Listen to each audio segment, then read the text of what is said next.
आज हमारे पास क्वेश्चन है force of magnitude 6 units acting parallel to 2i vector minus 2j vector plus k vector displaces the point of application from 1 2 3 to 5 3 7 find the work done. ठीक है, so हम let कर लेते हैं u is equal to 2i minus 2j plus k vector और हमारे पास था कि फोर्स ऑफ मैग्नीट्यूड 6, ठीक है, units acting parallel to the given condition. तो हम क्या करते हैं, मोड ऑफ यू वेक्टर जो है उसको लिख लेंगे किसके ऊपर, under root of 2 square plus minus 2 square plus 1 square के। ठीक है, अगले स्टेप में क्या करना है, हमने स्क्वायर्स को ओपन अप करना है और eventually that is equal to under root of 9 and under root of 9 is eventually equal to 3, तो वो हमने लिख देना है। ठीक है, अब हम क्या करते हैं कि हम n जो है दैट इज़ द डायरेक्शन वाली कंडीशन उसको हम फाइंड आउट करेंगे। तो हमारे पास that is equal to u by mod of u 2i minus 2j plus k vector divided by under root of 3 आ जाएगा।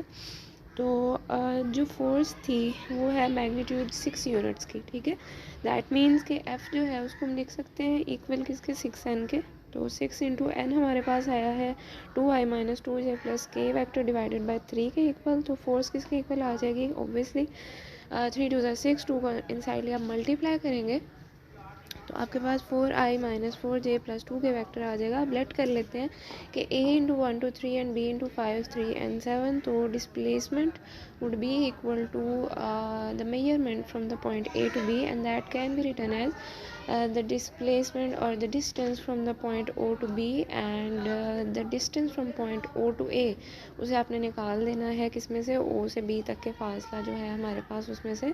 तो क्या आएगा 5 माइनस 1 इंटू आई वैक्टर प्लस 3 माइनस 2 इंटू जे वैक्टर प्लस 7 माइनस 3 इंटू के वैक्टर। तो displacement हमारे पास जो है वो आ चुका हुआ है।